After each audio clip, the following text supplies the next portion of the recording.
Both the House and Senate voted to release the Jeffrey Epstein files. We'll have reaction. Political leaders come to campus to talk about the future of democracy. And California is the target of a lawsuit over its ban on masks worn by federal agents.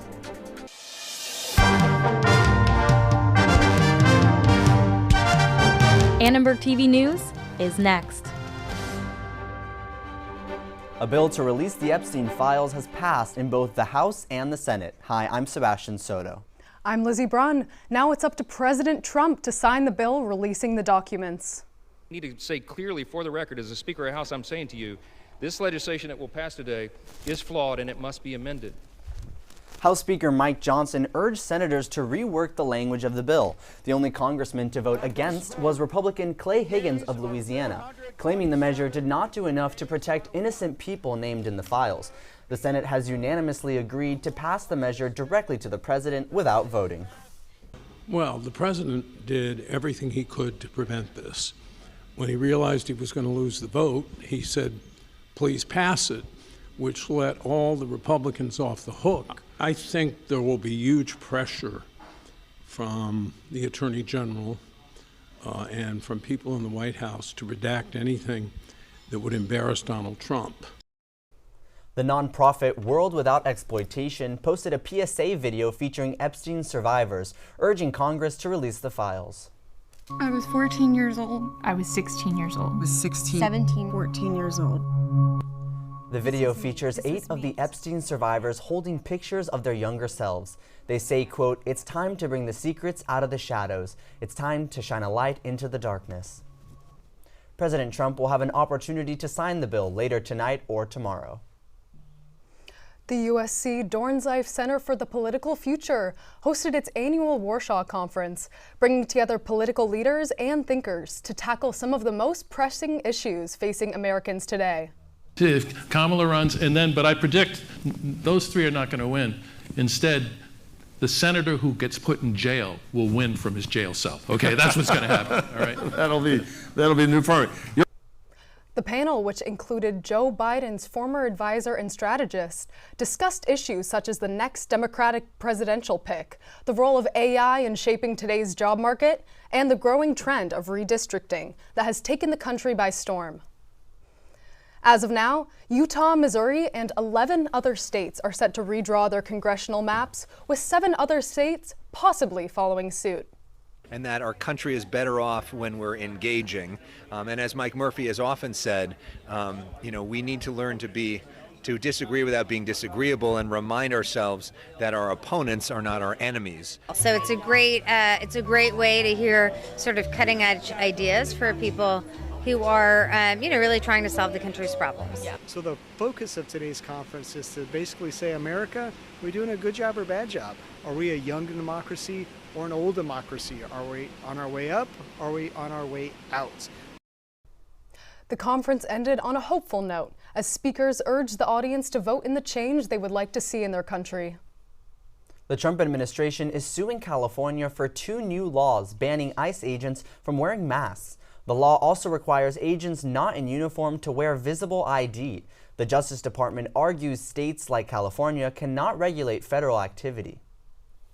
Governor Gavin Newsom signed the No Secret Police Act, saying the impact of ICE raids across the country is an outrage. He argues Californians should be able to tell the difference between criminals and law enforcement agents.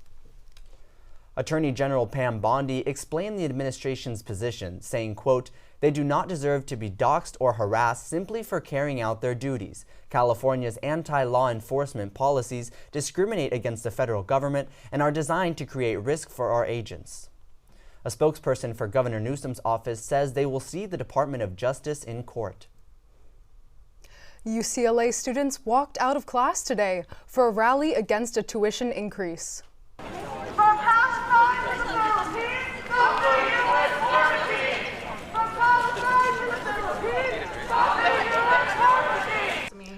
Faculty joined the rally and said many students are struggling with housing and food insecurity.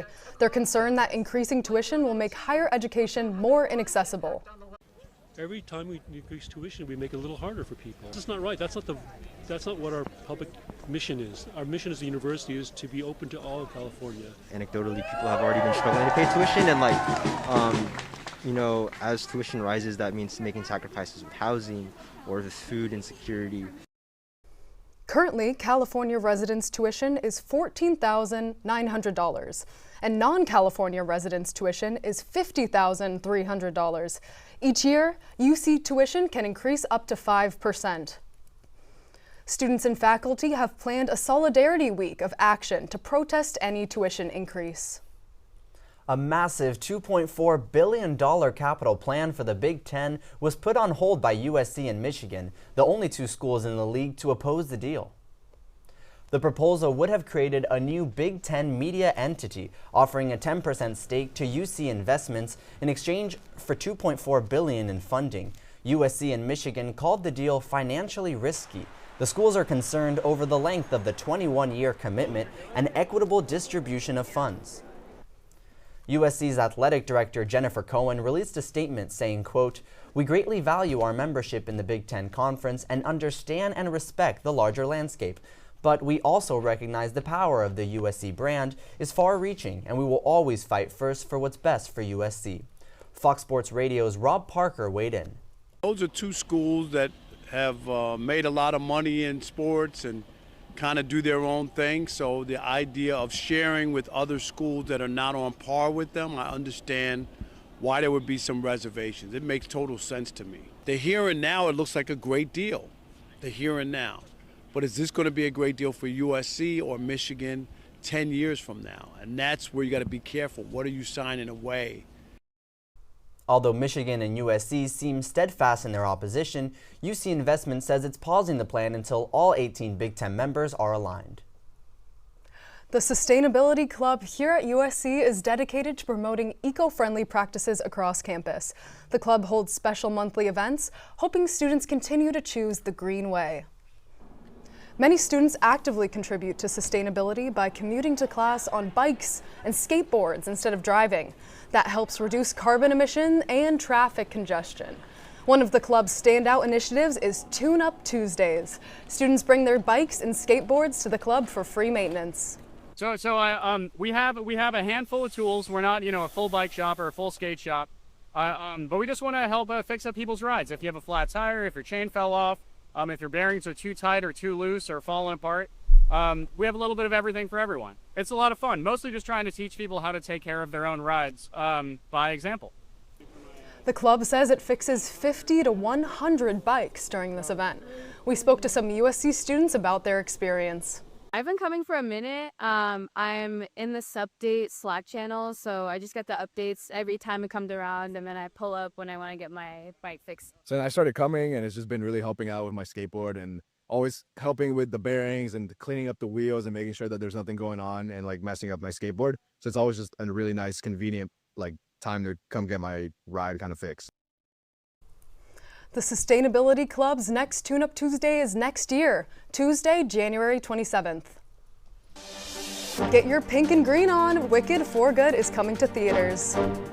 The Dodgers host their annual Thanksgiving giveaway, this time with some special guests. And a new initiative aims to incentivize tourism and help supporting with local businesses in LA. Find out more next.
A new campaign is sending a message loud and clear. LA is open for business. Reporter John Marco Velasquez is outside Grand Central Market now with the latest.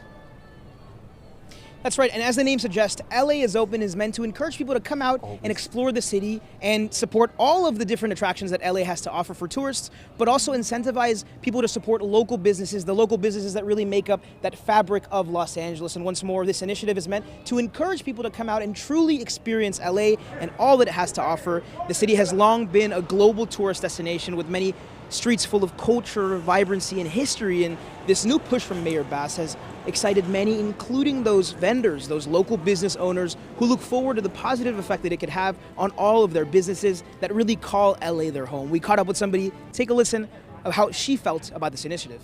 We're surviving because we're established. It's a historic place, so as slow as it can be, visitors still come. Small businesses are the backbone of the United States. They should be able to continue that history of being somewhere and serving good food or retail, but they can't survive. Help the smaller businesses and go out and shop and eat and enjoy life. Now, in 2024, tourism spending in Los Angeles reached about $35 billion, which is a 3% increase from the $34 billion spent in 2023. And back out here live, Los Angeles has a wealth of opportunities, so many things to do. And downtown LA, of course, is one of the epicenters of museums, of food places, and so many local businesses here on the streets. And for more information, they encourage visiting downtownla.com, which has a full list. Thanks, John Marco. The Los Angeles Dodgers hosted their annual Thanksgiving turkey giveaway today in Echo Park. 1,500 meals were distributed to families at the drive-thru event. The event was held at the Dream Center in partnership with the law firm Jacoby & Myers. Pitcher Will Klein, Dodgers alumni, and volunteers handed meals out on a first-come, first-served basis. A spokeswoman said the Dodgers hope to make the holiday season brighter for those who need it most. You know, it's hard out there for a lot of people, but everybody deserves to have a warm meal on Thanksgiving. I mean, look, I went through a food line as a kid, and I have to say, what would I have thought if I was getting it from a World Series champion? I mean, it's remarkable. This is the 18th year the Dodgers have hosted the giveaway. The team also hosted an event in Altadena earlier this year to support families affected by the wildfires.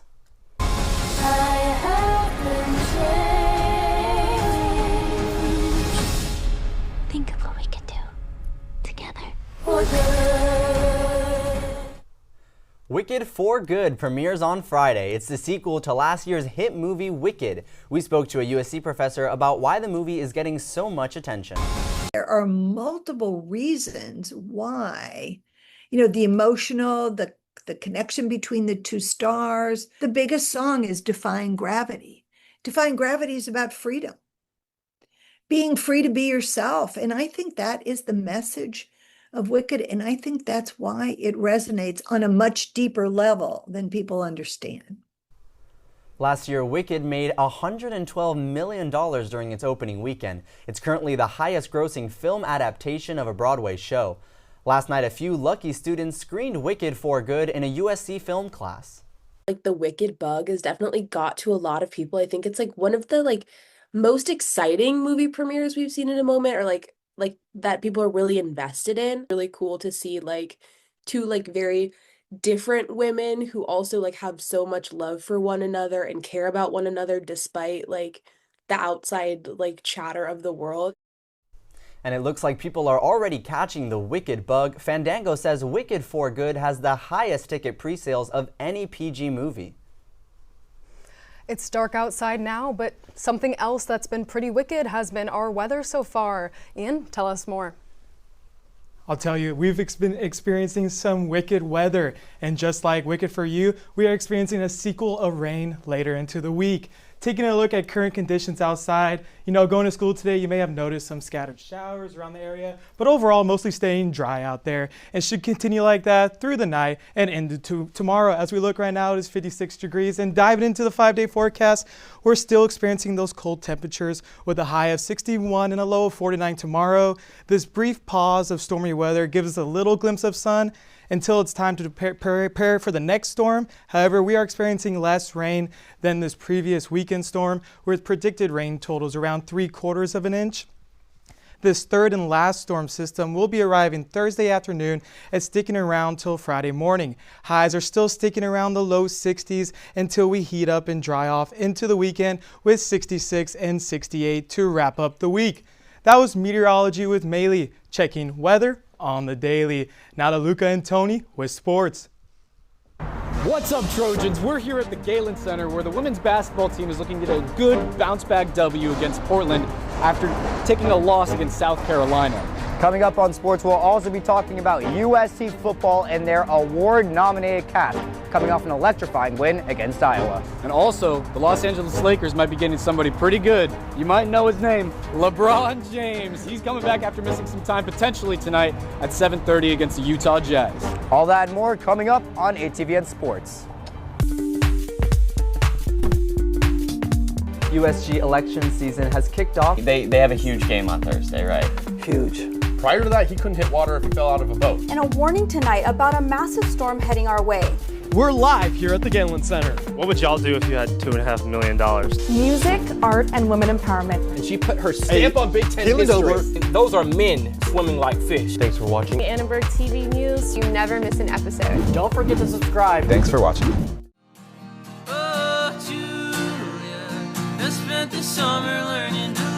So, live from the Halo is USC Annenberg's take on NPR's Tiny Desk concerts.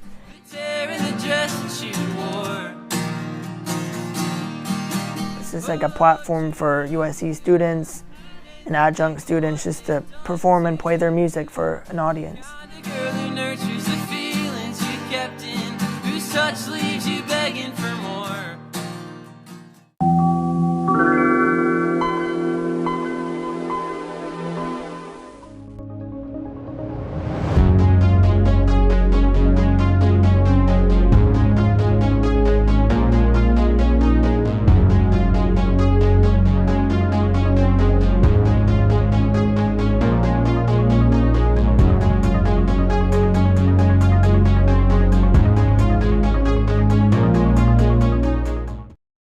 Welcome back to ATVN Sports. I'm Lucca Chrysostomou. And I'm Tony Sinhaji. A pair of Trojan stars have been named national semifinalists for prestigious honors. Wide receiver Makai Lemon has been listed for the Biletnikoff Award and kicker Ryan Sayeri for the Lou Groza Award. Trojan fans can all agree that these awards are very well deserved. Watch any USC game and Makai Lemon is popping up all over the field making superhuman catches. And while kicking is not often a highlight of football games, Ryan Sayeri has made it into an art form, making clutch kick after clutch kick to become the Mr. Reliable USC has always needed at that position. With 71 catches and over 1,000 yards, all Jane Mayav has to do is throw the ball up and Lemon will make a play. And after each Lemon touchdown, Ryan Sayeri can be counted on to always make the extra point, as he hasn't missed one this season. With his 94% field goal conversion rate and season-long kick of 54 yards. At this point, anything after the halfway line is Sayeri range. So, Tony, a lot of people are doubting USC this weekend against Oregon. What are your thoughts on our chances, especially with these two star players? Okay, I, for one, absolutely believe that this is not a lay-an-egg USC game. I think that this game can be really competitive, and there is a way for them to win this football game. It relies on making sure turnovers are acquired and making sure that offense with Makai Lemon is just firing on all cylinders. I think that they can make this a really competitive game more than others. Absolutely, and I think USC also has to get revenge on those traitors Bear Alexander and Emmanuel Pregna. Well, this massive Big Ten powerhouse game will be covered live by ESPN's College Game Day crew, so make sure to tune in at 12:30 p.m. Saturday to catch the Trojans smoke the Ducks out of their own pond on national television. And while USC football is gaining momentum headed into Oregon, women's hoops is looking to gain theirs back tonight against Portland after getting dominated by South Carolina. Let's take a look at what went wrong. Out of the gate, we were outsized. Our 4-guard lineup and only made 1 3. I feel that SC's size was exposed on the glass. 19 offensive boards for South Carolina and they scored 44 points in the paint to USC's 28. Tweaks got to be made. Let's listen to Coach Gotti say what there needs to be improved. It was lack of ability to put the ball in the basket. So yeah, we want to be faster. Like I said, South Carolina, I think having played them will help us get faster and be able to get more runouts and play in transition. And when our threes start dropping, that'll obviously help the production as well. Couldn't agree more, Coach. Coach Gottlieb and the Trojans host the Portland Pilots and will look for a comfortable win tonight at 7. And also, tune in this Friday for ATVN's first ever halftime report when women's hoops plays Notre Dame at 3 o'clock. In downtown LA, the Kings' return is imminent. Tonight at Crypto.com Arena, the Lakers take on the Utah Jazz, and LeBron James officially will be making his season debut. Under normal circumstances, any team would be in bad shape after such a long period without LeBron on the court. However, the 10-4 Lakers don't seem to be having much issue. Lucca Doncic is playing at MVP level, and Austin Reeves is putting in nightly all-star performances. This begs the question, where does LeBron fit, and what is his role when he comes back? Don't matter. I'm a ball player. The best thing about me and the way I've built my game over my whole life and my coaches since I was in Little League, I've never had a position. You know, Spo always just say positionless basketball, be positionless. It's not one team, one club in the world that I can't fit in and play for. The return tonight for LeBron means a season debut against the Utah Jazz, which comes at a good time to get back into the flow of game speed basketball, as the Lakers face a challenging next week with 2 NBA Cup games against the Clippers and the Mavericks.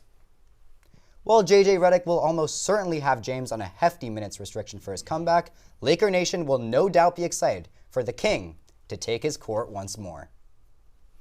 And we're finally back after a long hiatus with your favorite segment, No Huddle.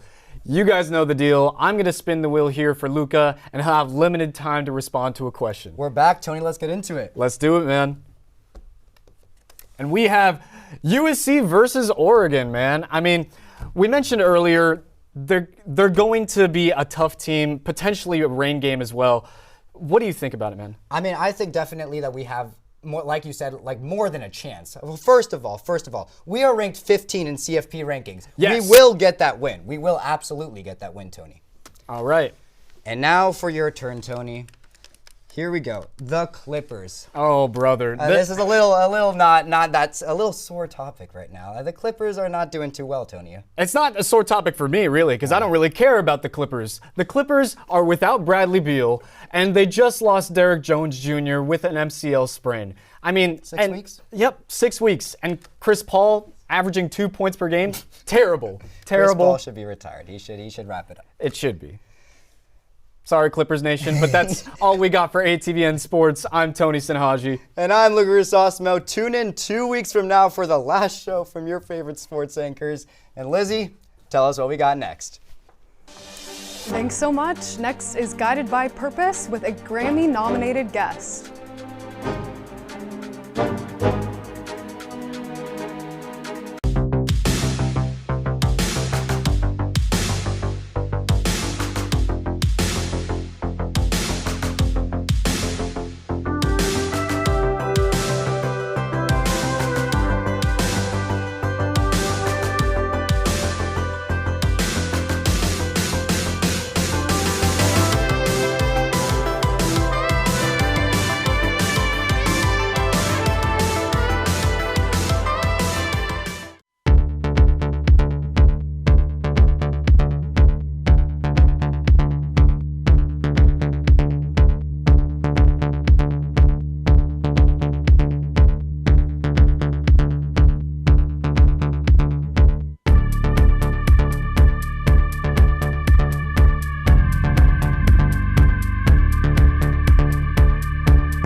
In today's Guided by Purpose segment, Drew Richmond introduces us to an accomplished athlete and musician right here in LA. Drew.